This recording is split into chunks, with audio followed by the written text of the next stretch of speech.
Hello, I'm Bob Westrope. I believe these things to be true. 1. We live in an age of abundance, where for the first time we have the means to eradicate human suffering, want, and need. 2. Our world is in unprecedented danger. Too many issues that must be dealt with simultaneously, from climate change to an all-out assault on democracy itself. 3. We have years, not decades, to prevail, to make possible a new age of wonder. 4. The root problem is a systemic global leadership insufficiency. 5. We can't rely alone on current systems and structures to address this insufficiency. It's time for big ideas. And 6. It's on us to fix it. The Boom Xers born from 1946 to 1980. We have the experience, networks, power, money, time, and most importantly, the motivation. It's our children's world. It's our legacy. Join me as I explore the big ideas needed to inspire our generation to action. Ideas offered by leading thinkers, doers, and activists, united by the understanding that we all share one very small and very fragile planet.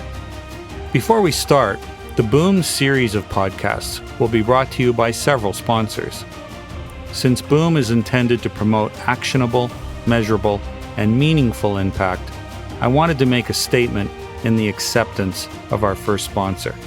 That's why I invited Story Miners to be the first to support us. Looking at the 10 years we have to fix the world, each of us will undoubtedly face situations where success will depend on painting a super clear picture of the future. The possibilities each of us sees and the means to get there have to make it clearly into the hearts and minds of our friends, fellow citizens, employees, partners, and customers. If we can't make the future clear and compelling, how can we expect others to join us to achieve it? Practically every leader faces the challenge of reshaping their organizations to meet whatever tomorrow brings. They must experiment while leading at the same time. It's not easy.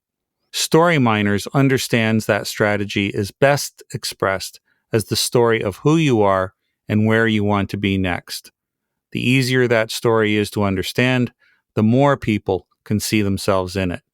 That means faster and longer-lasting adoption. Story Miners are masters at this, with over 1,000 assignments, over 20 years, in 24 countries as evidence. To learn more about Story Miners, see the link at the bottom of this podcast. Let's get started. I'm 65 years old. When I was born, doctors were promoting the gentleness of menthol cigarettes to pregnant and nursing mothers, as had been done for decades before that. That this was an accepted practice spoke not only to the increasingly complicit behavior of parts of the medical establishment, but importantly, the naked success of the newly emergent advertising agency and their tobacco clients. I grew up in a time where clever marketers refined wordsmithing for profit, of perfecting the art of the spin. Every laundry detergent was scientifically proven to be best. Every car was number one. Every appliance the longest lasting. But as the power and hold of the great brands grew, my recollection is that a certain selective suspension of credulity started to kick in with the consumer. Even as we became ardent Ford or GM owners, or Verizon or AT&T customers, most of us, most of the time, stopped believing what we were being told. After all, who in their right mind trusted the new car salesman? This wink-wink cynical gullibility is something that I bought into. It shaped my career as a marketer and an entrepreneur. And while I like to think that I always stayed on this side of the line as far as honestly and ethically promoting what I was promoting, I was very proud of my ability to spin, to use words in a clever way to get someone to buy what I was selling. Even when I knew that they knew that I knew that they knew We were engaged in a game of relative truth-telling, where if they were clever or gullible enough to believe what I was saying, I won and they lost. The weaponization of words was largely conceived, refined, and incubated by marketers who increasingly shaped the productization of politics, where politicians became products and political parties became brands. We sought and accepted not the truth, but the shades of truth that resonated with us as the consumers of these political brands. Business in general is, of course, not alone in facilitating the Orwellian lingua franca that today increasingly is employed by the leaders and catalysts of the global autocratic ascendancy, but it is seriously culpable. It is only fitting then that we be joined today by a veteran marketer and truth teller with something like 40 years' experience as a word master, and likewise fitting that he be our first sponsor, the founder and managing partner of the above-mentioned Story Miners, Mike Wittenstein. Please join me as we discuss his big idea and, more importantly, his challenge. So, Mike, what is your big idea? Bob, the global advertising and media industry is at the root of trust erosion, and that has to change for our democracy to survive. Couldn't agree more. So where did the big idea come from? You know, it came from my kids, and it's been growing over time. If you have kids and you're watching TV with them and somebody is obviously lying, obvious enough that a kid can see it, they'll ask you, Daddy, why is it okay for that politician to lie? Why is it okay for that brand to lie? Why is it okay for that person on the news who's being interviewed to lie? We teach our kids that it's not okay to lie. We practice that in our businesses. We practice that in our family. And the media that our kids consume allows it. The checks and balances, the Walter Cronkites of the past, they're just not there anymore. And so many of us know better. I mean, I go to have Starbucks or Zoom conversations and we're talking about how much lying there is, yet we're not doing anything about it. We're not doing enough. We're not speaking up. And I've also noticed that there are a lack of controls. Now, we're a world that we're a country here in the United States and lots of other places that believe in the power and the do-good ability of free speech. But it doesn't mean without limits. It doesn't mean with cruel or mean or disgusting intent.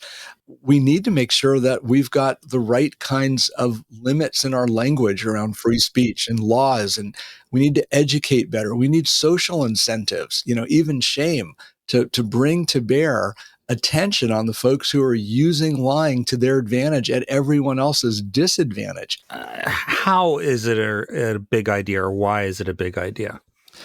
A big idea is one that affects a lot of people over time and might just change the course of human history, or at least help us save ourselves in the next 10 years.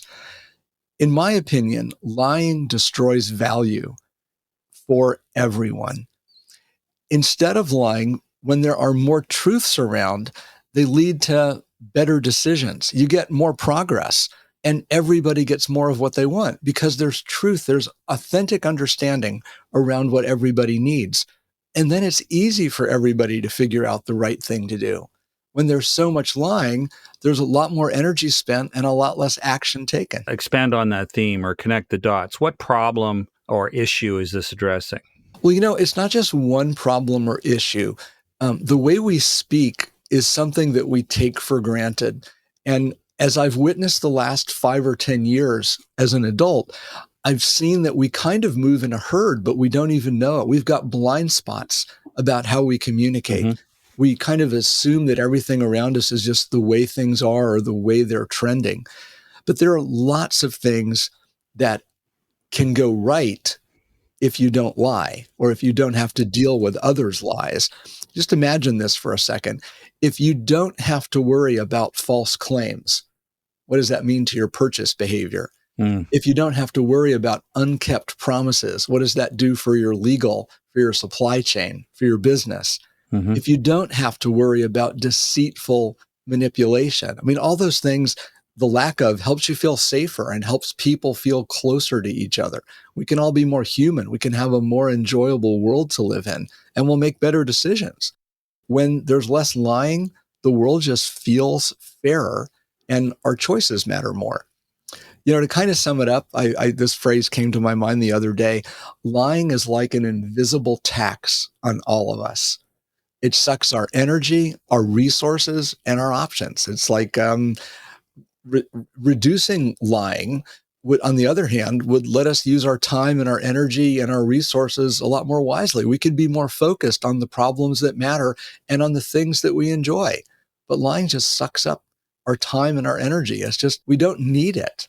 Yeah, that notion of the invisible tax, I think, is brilliant and clarifying. As we witness events all around us, we see the corrosiveness of truth telling, and looking at it as an invisible tax on social discourse, I think, is very helpful. So you've been at this for 40 years, which is interesting for somebody in his early 50s, but. So you've been at this since childhood, working as a marketer. What from your life experience, your professional experience, leads you to this conclusion? You talk about being a marketer as a kid. You're not wrong, because I started my first business when I was 13. But the very first time I remember being disappointed by a product was when I was watching these television commercials for tennis shoes called PF Flyers. And what I remember about the ad is they said, "You'll run faster and jump higher." And I was a pretty competitive kid. So I convinced my mom, and I even paid some of my allowance in to help on the shoes, to get PF Flyers, and they didn't make a damn bit of difference. So when I thought about you didn't read the disclaimer. What I did do is I went back and I found a copy of the ad on YouTube. And sure enough, they did not make a fake claim. They used a little twisty word like, "so you might be able to," or something like that. I don't remember the exact language. But there was another one that got me in a ton of trouble. When plastic containers kind of came out for consumer packaged goods, I was just a little kid. And one of them was for Breck shampoo. You probably remember the Breck girl with the lights behind her and the shining blonde hair. Well, they said on the ads that you could drop the bottle and it wouldn't break. Wow, isn't that cool? Because everything came in glass. So we moved into this new house when I was 9 years old, and it had a tile floor. And I thought, I want to see if that's true. So I grabbed the bottle and I dropped it from my hand over my head height of 5 feet tall at that time. And sure enough, it cracked the plastic and all the shampoo spills out on the floor. And I have to tell my parents why I did it. That was when I paid for my first shampoo. So I really don't like when brands lie, even to children. It's just not right. There are brands that do more heinous things than that. But just the idea of manipulating other people is not what's the opposite of shameful? It's not a prideful profession to be in. It shouldn't be that way. I don't think that should be the root of marketing. I think it needs to be more about how things can help you and how to use them better. Titillating emotions to manipulate people, it's so easy compared to building a better product that delivers a better service or a better outcome. I think that's where more of the focus needs to be. So that's the kid side. And there's a straight line from your Breck metaphor to January 6th, and the inability to think constructively and see through the big lie. It's from a trusting 9-year-old to a peer of yours that found themselves in Congress on January 6th. You can see that. That's the closest I've been called to our former president, a peer. That gives me the willies. Well, there are people around you, I'm sure, in Atlanta who probably not too far from your house who actually made it to Washington. We are in a very red, very red spot right now. Yeah. The thing about that. That whole January 6th thing is it has proven so difficult for us to unravel that as a country. And there's so many people on the Republican side that are quiet about things that the Republican Party for years has held in high esteem. There are so many people not acting. There's so many false narratives coming to fill in the void. And it just feels like a minority doing everything possible to continue majority rule, even though it's not part of the way we think, it's not part of our values and belief system, etc. This could so easily be taken out of context, Bob. It's dangerous to tread on these days in a politically charged environment. We live in a time where up is down and down is up. The truth is, we're not falling through the looking glass. We've gone through it. And again, to my Canadian and other listeners, this is not just a U.S. problem. This is a global problem. So we have fallen through the looking glass. I would argue that if we don't start speaking to some agreed form of truth, democracy is dead. And business in general has a vital role to play in leading the way on that. Isn't that the gist of your argument? Absolutely. Absolutely. You know, when I try to put it into, well, let me say this first. There's no such thing as alternative facts. No. That should have been stopped instantly. That's just absolutely nutty. Human progress, at least as I've been taught to see it, and with my own independent thinking, how I've chosen to see it, is based on building on what others have done in the past, as long as it serves everyone well. When it's time to replace a theory, like if you sail too far in one direction, you will fall off the side of the earth, we replace it with something that works better, like the world is round. But if everybody agrees on what is true, especially things that can be observed and measured and understood as a human entity the same way, we get to build on each other's knowledge.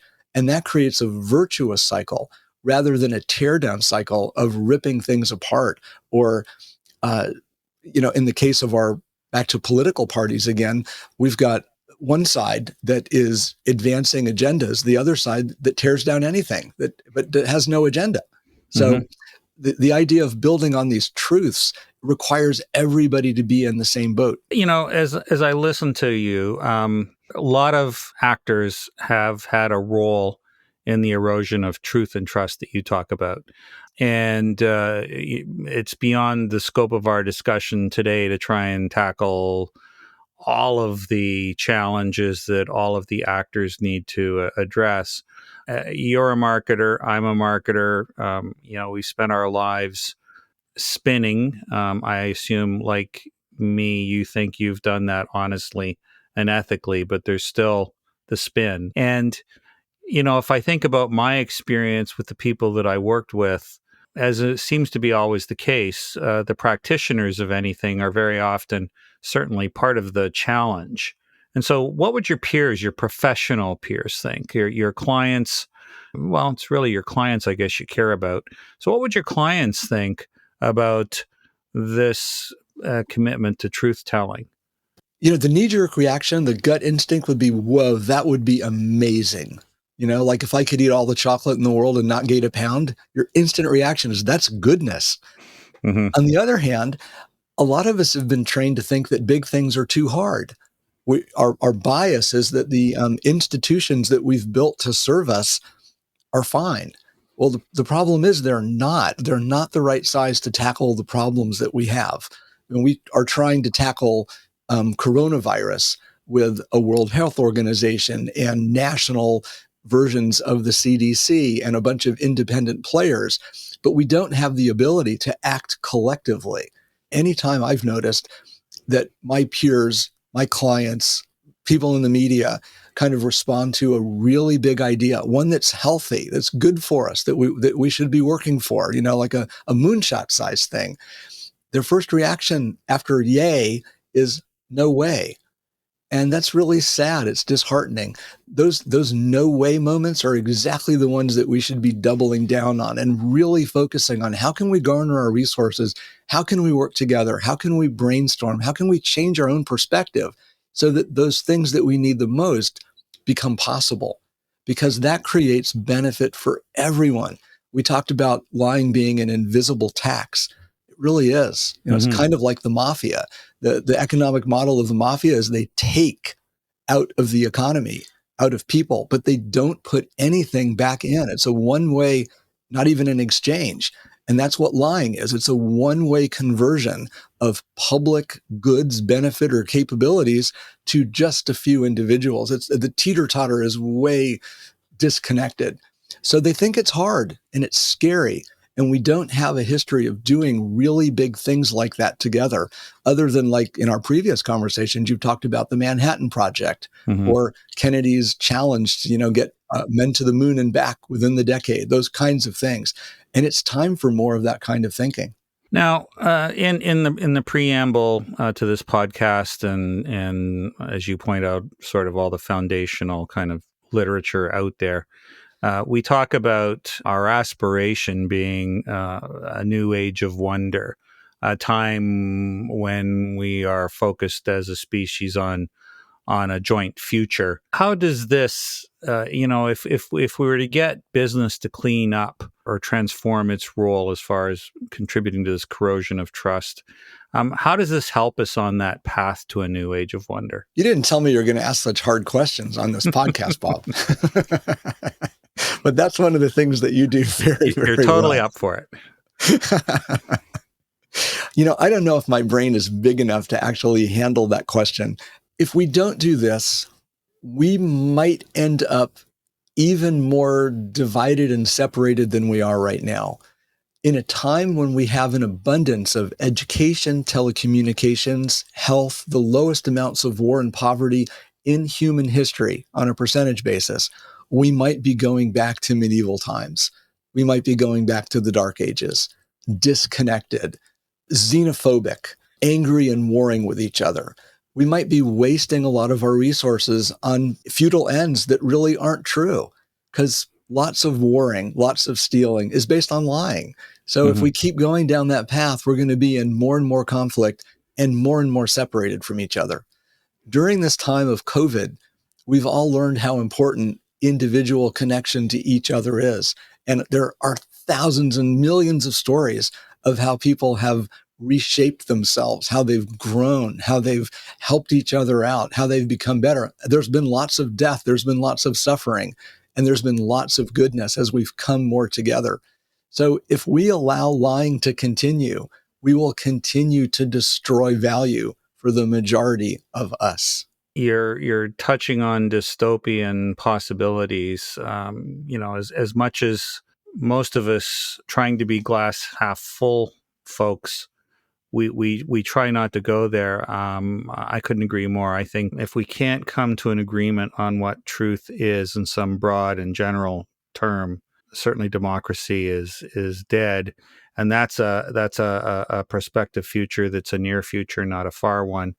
And it's hard to dismiss the role of business. It's hard to say that business next to government is one of the great drivers of society. And if there isn't leadership from the business community on fixing that corrosion of trust, I agree we're dead. We've talked about where we might go if we don't go there. Let's talk about the upside of this. So what's your challenge? I challenge the leaders of the world's top advertising, marketing, and strategy associations to adopt global principles around truth and to require their members to do the same. Wow, that second part in particular is going to be really interesting. So what exactly would success look like? Success would mean that these associations whose members are the world's largest advertisers, they represent close to the 1 trillion in global advertising spend. That was trillion, not billion, not the funny Latin American or European definition of billion, million. That's a lot of dough. And they're the ones that set the pattern for norms in human communication. Will the bottle break when you drop it or not? Okay.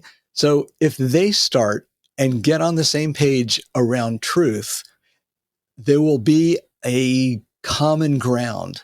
There will be a lack of alternative facts. There will be a coming together of thinking globally amongst a few people, because the associations are made up of their members. The boards are made up of member organizations. So if those few leaders can get on board about truth and start modeling it and practicing it, believing it, and putting it into their programs, their day-to-day operations, their ethics, and all of those things, it becomes a lot easier to launch that out to the other brands as a grand challenge. Mm-hmm. I don't think it's too far out of our range to do that. We've responded as a world to COVID. We can respond to the globally around truth or anything else that we choose to. We've done nuclear disarmament. We've done all kinds of trade agreements. We've done education. So many organizations have eradicated disease and improved access to water and healthcare, women's rights, so many things. We have so much to do, but we've made so much progress. But imagine the power of $1 trillion in advertising spend focused on that one thing, not to the exclusion of everything else, but that could make a big difference. And it's such a model. Within 5 or 10 years, more and more advertisements would follow the new norms around what's truth and what's trustworthy. Because let's not forget that when you speak the truth and you do it enough and you follow through, you earn trust. And what else is a brand other than made of trust? Well, and I think about all those product managers, brand managers, account executives, all of those young people living and operating in a world where increasingly they're being asked to be, truthful and in a sense functioning against or operating against, a fairly basic humanist globalist set of values. It's hard not to imagine that they're going to become way better citizens. And I think what's incredibly powerful about your concept is, I'm pulling a number out of the air, but it doesn't really matter whether I'm off by a magnitude of even 5 or 10. But, I think I would be right in saying, if you think about the world's top advertising, marketing, and strategy executives in the advertising agencies, in the associations, in the companies, the client companies, you're not talking any more than 10 to 25,000 people. I mean, it's a small global community, and it's a reachable global community that one can imagine targeting. And so I think your challenge to that community is a very powerful one. There are a couple things that come to mind, Bob, as when I heard you frame it that way, because it is a very addressable group with a significant amount of leverage. Their voice or their decisions have huge ramifications for the rest of us.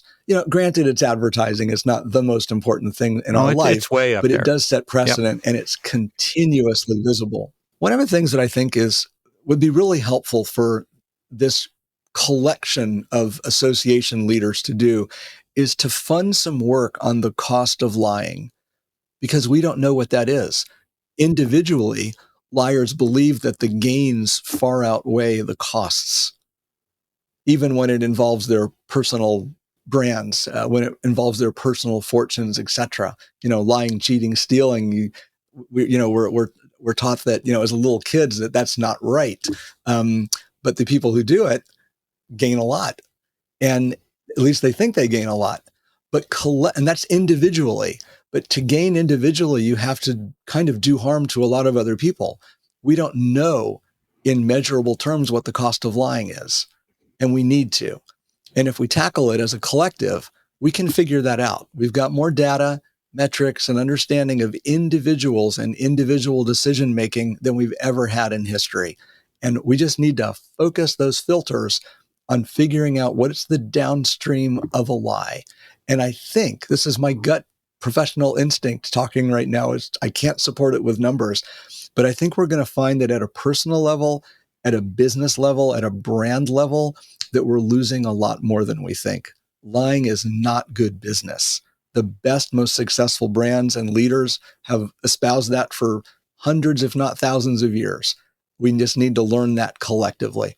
Yeah, I think, one of the things about the time we find ourselves in is on a whole range of issues, it's obvious that intense self-awareness is required, or self-reflection. And that's certainly true of individuals, or of us as individuals. But boy, is it ever needed by the industries and professions that are out there in terms of being honest with themselves about the role they play. And I had a lot of experience in the direct response television industry, and a whole bunch of really nice people, I would say deeply in need of, the kind of reflection you're talking about, that truth is just something very plastic. They, as a group, and this is not just on the DRTV people, but we marketers, we weaponized words, and and Ooh, I love well, that we phrase. I did. hate that phrase. And it's marketers who, in most cases, political marketers, almost always started out as brand marketers or business marketers, and Mm. taking the skill set learned to sell laundry detergent and turn politicians into products and political parties into brands. And we're toast if we don't fix that. And I think in challenging the specific executives of the advertising ecosystem, I think you're really onto something. It's advertising, marketing, and strategy, because the strategy folks are the ones who come up with the numbers and kind of determine where's that direction. And the core assumptions underneath that are, what do customers want? And unfortunately, what can we get them to do? So there's with the lying thing also is some intent. And that's where I'm hoping that the strategy folks can come in and start to unmask some of those things, so that what companies are doing is creating more value for their customers rather than trying to manipulate them for individual gain. Anytime the seesaw's on one side only, it's just not that cool. Hey, you mentioned campaigns and political advertisers. I wanted to point out on the positive side, living in Atlanta, it's been called one of the most important cities in the world recently because of all the change that's going on here. It's like a petri dish for the future of the world with regard to some issues. The mayoral race for Atlanta, which has always been hotly contended, very political, and seen some amazing people in it. This last campaign was absolutely amazingly good. Every ad that I saw was positive. It declared what the candidate was for. It clearly stated the platform, and it gave you a look at them not as some, made up, overly large, egotistical individual, someone that's all about themselves, but it showed them and their ability to talk to other people. Not just the cute shot of being in the school, but the shot of meeting with the representatives of the education board and talking turkey with them about how to get things done. It was very action oriented, very outcome driven. And I was tickled pink with every single candidate whose ads I saw in this last mayoral race in Atlanta. So kudos. It is possible to change. That's a great example of how to do it. We've talked about how clever, how I think it's the right approach to identify a choke point, and that's a term that I think will become fairly common in this podcast, and that is identifying the nexus where you can sort of achieve the most impact by trying to get at the fewest number of people, sort of in a measurable and accountable way. I think you've nailed that. How would you imagine inspiring them to action? Well, you're asking me like, what's the project plan? Um, Well, what would it look like? It's not your job here to come up with the project plan, but what might you imagine as sort of broad parameters being? What are some of the things you could imagine doing? well, first of all, there's creating a story of the future about how things can go in such vivid detail that people can be present at it, Mm-hmm. understand it, and then buy into it.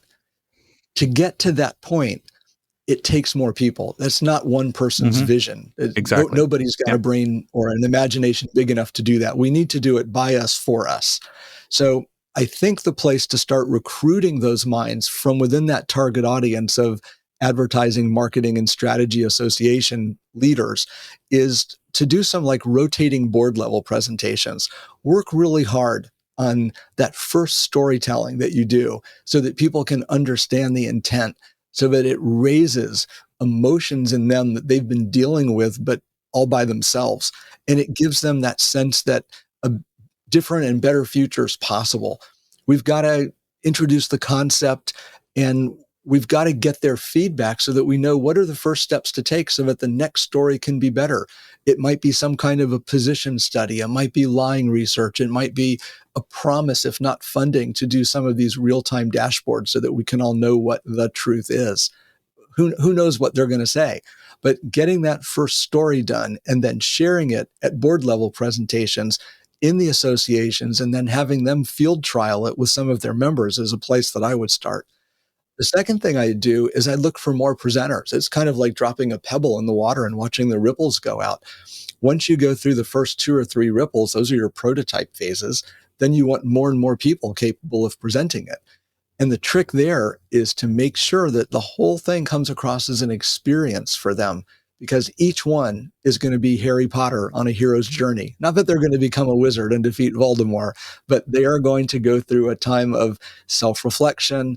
They're going to change inside, and they're going to be unafraid to share that change with other people. That's where the inspiration will come from. And by sharing these presentations, kind of in a circle or a Zoom room or whatever it is collaborating on them, they will get more and more cohesive. We'll all be saying more of the same thing, yet each presentation will be individualized by the presenter for the people that they're talking to. So they'll be more the same and more different at the same time. And some demonstrations of how people are going to do it. We love evidence. All the corporations have been churning out people who keep things the same and don't allow change in. It's one of the ways that we keep our large corporations going. But that's a challenge. We've got to let some new ways of thinking in. We've got to let things that aren't measurable yet into our thinking. Somebody told me a long time ago that magic is just science that hasn't been explained yet. So I think we're facing the same thing. We've got to tell again and again a story of what life with a pro-truth bent is, so that people can wrap their arms around it and see how they fit into it. I think the decision, once it's easy enough for folks to just jump over the fence and say, hey, I'm on the side of truth, is not going to be that hard. But getting them to see that it's not a futile endeavor is the big challenge. So that's what needs the attention. When you were invited to speak, and in fact, when you were invited to be a sponsor, and at the beginning of this podcast, we talked about that. And thank you for your generosity. But you were part of a group that put together a set of values. We call them tenets, and the tenets are available on links at the bottom of this podcast and lots of different places. But if you think about those tenets and you think about your network, and you have a huge network of former clients and colleagues, what's your confidence level that tenets, those set of tenets, and your suggestion that we as an industry need to change, how receptive or how resonant do you think that's going to be? That's a great question. And I think it needs like 3 answers. So answer number 1 is those tenets have been so vetted globally across socioeconomic spectra and on and on. I am so comfortable with them personally and from a business perspective. I love what they're doing because I'm used to synthesizing the future. At my company, Story Miners, most of our work is helping leaders and leadership teams articulate their future so that others in their employee and their client base, their partners, can understand it and then lean into it and help make it real. So the tenets themselves are not hard to say yes to. The second part of it is a little tougher. How do we get people to understand that it means that they have to do a little bit of changing, and not just in their head, but in their day-to-day activities, in the words that they use, in how they address truth, and how can they create new opportunities for these principles to shift the way they make decisions and shift the outcomes that they go for. That's the harder part. And it's not because people don't want to do it. It's because we're naturally trained to keep what we've got going.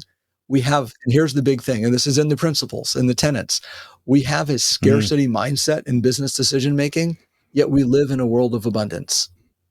We have, as I said before, we've got more health, less war, more money, more fiber optic in the ground, more talented youth.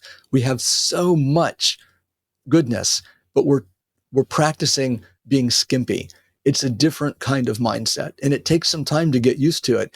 And the best way to learn is by trying things. So I think we need a facilitator class of folks. I don't mean Hmm. Hmm. a class where people go and sit in a chair. I mean a group of facilitators who are very, very good at helping leaders and followers and everybody in between try these tenets on for size. You can't just throw a switch and say, yes, they're good. Let's go. My experience and belief in that comes from helping companies with their reason for being and their principles. We look at that all the time, but our principles aren't just like lofty things like we will be happy, we will help our employees thrive. They're very, very specific.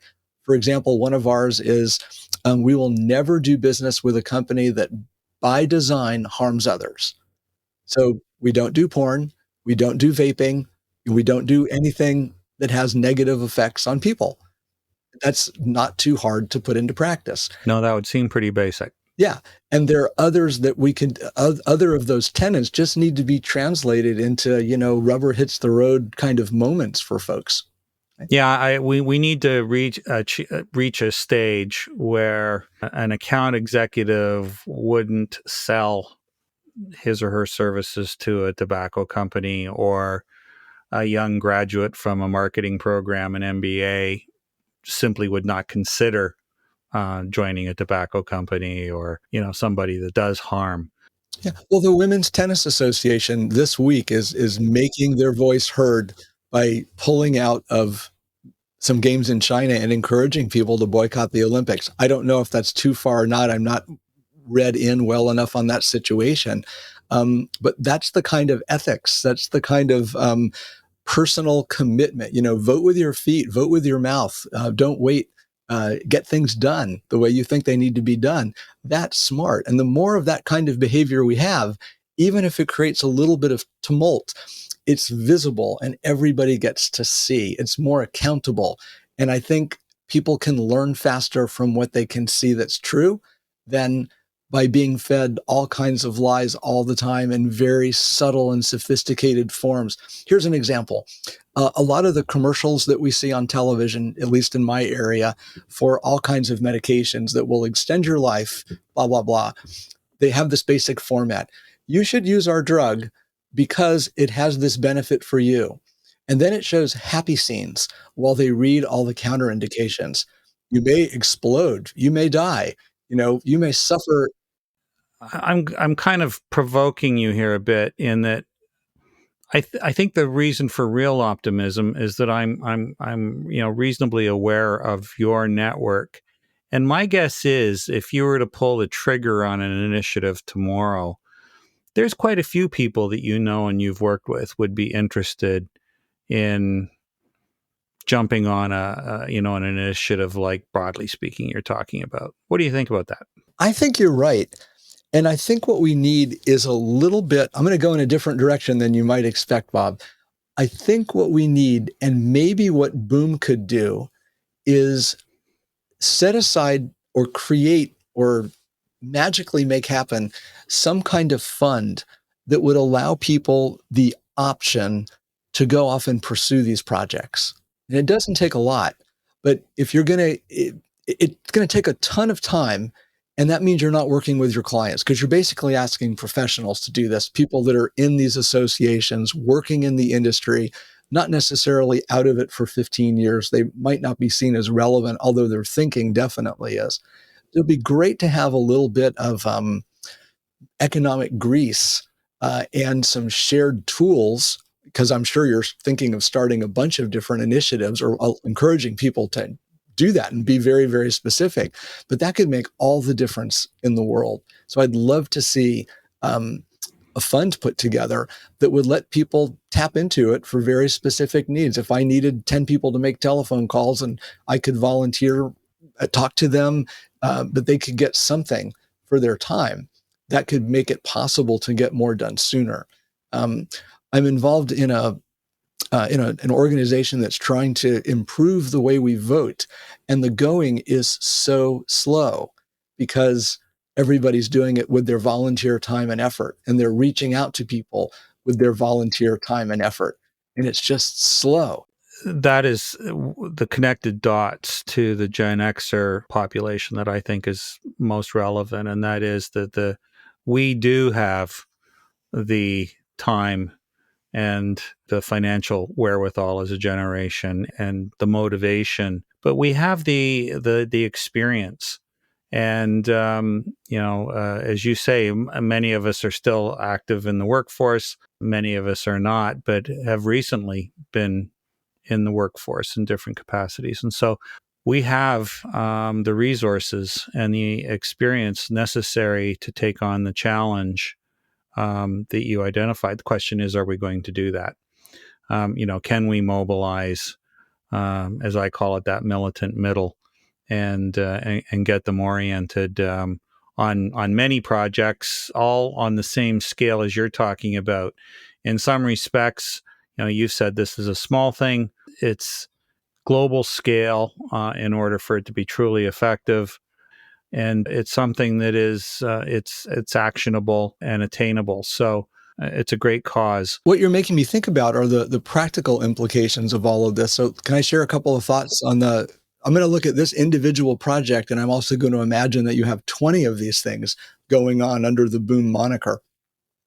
Some of the things that come to my mind are, how do I organize all of this? How do I put together the first story, the first materials, with visual impact and all of that? How do I get research done to find out the right people to reach out to? How do I reach out to them? How do I recruit other folks on a board or an army or a group of collaborators? All of those things are going to be traversed by every single group. I'm wondering if there's not some way to kind of speed that up a little bit, so that, like, if I go out and find an agency to work with, I don't have to educate them about everything. And then Sarah, who does the same thing in a different area, has to go find an agency and bring them up to speed. I bet there are some ways to move a little bit faster. I bet there's some ways to use social media metrics to understand where the impact of our messaging is being felt. I bet there are lots of other opportunities like that. So maybe one of the initiatives could be about how to get initiatives started. That might sound recursive, but there's a lot of knowledge that can be generated very quickly on not a best practice, but a solid framework that people could use in their own way to make progress. And those results can be shared. Because what's interesting about this whole endeavor of Boom is it's abundance-based.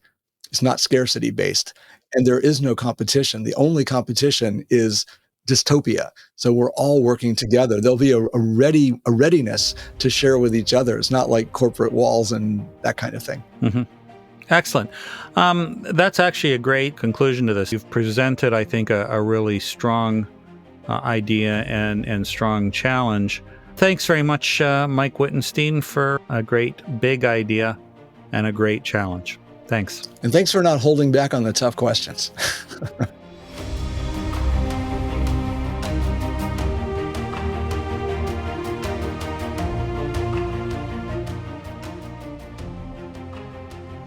Here are a few takeaways of mine from my talk with Mike. Mike's big idea, that is, quote, the global advertising industry is at the root of trust erosion. That must change for democracy to survive, unquote, certainly strikes at the core of the global assault on democracy. No other sector spends so much financial resource to influence so many, influence us all, with messaging so toxically and cynically manipulative. This is the invisible tax on our societies that he refers to. Likewise, his warning that too many of us shirk from big ideas because they are too hard, and a desperate belief that existing institutions alone will protect us, especially resonates. The preamble for the tenets on which this podcast is based starts with this sentence. Quote, we believe we are each held to be responsible for and accountable to ourselves and each other, unquote. I submit that true responsibility, and most certainly accountability, starts with being truthful. Accordingly, Mike's suggestion that we focus on a sincere and substantive truth in advertising initiative is a powerful way for the business community to contribute to the societal transformation that is so vitally needed.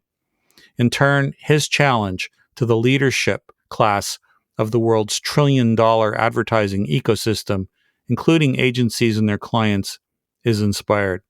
It's worth reiterating that challenge here. Quote, I challenge the leaders of the world's top advertising, marketing, and strategy associations to adopt global principles around truth and to require their members to do the same, unquote. I submit that our tenets might prove a helpful starting point in defining those principles. An important note, while Mike's idea and challenge sounds like a winner, the fact is that it might not be as effective at achieving change as another idea and challenge.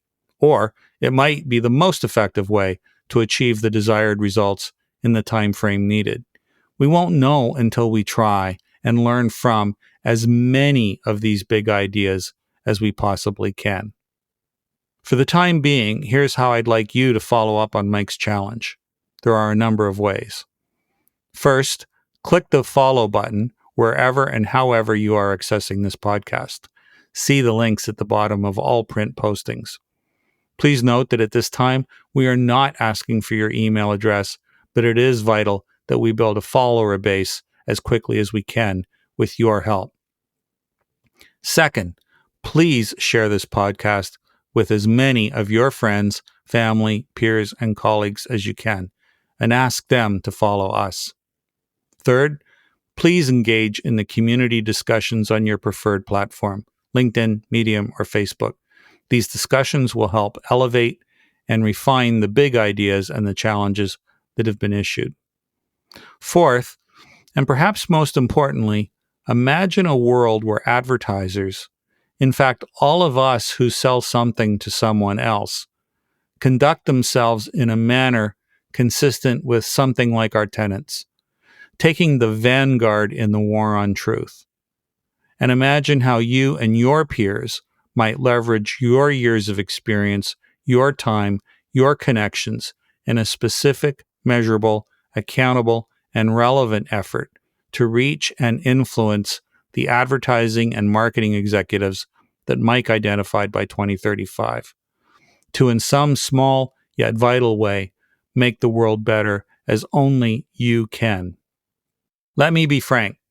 My purpose with this podcast series is to see if we can mobilize a well-funded global civic effort that leverages the learnings of Leaders Expedition. Let's call this new initiative Leaders X.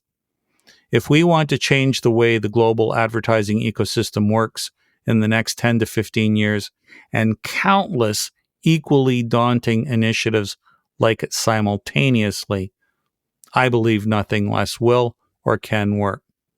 Sometime soon, I hope we will move from discussion and imagination to action, to connecting, empowering, and mobilizing our uniquely positioned and powerful BoomXer community to transform the world we have made. Until then, please reflect, engage, and spread the word. We broke it. Let's fix it.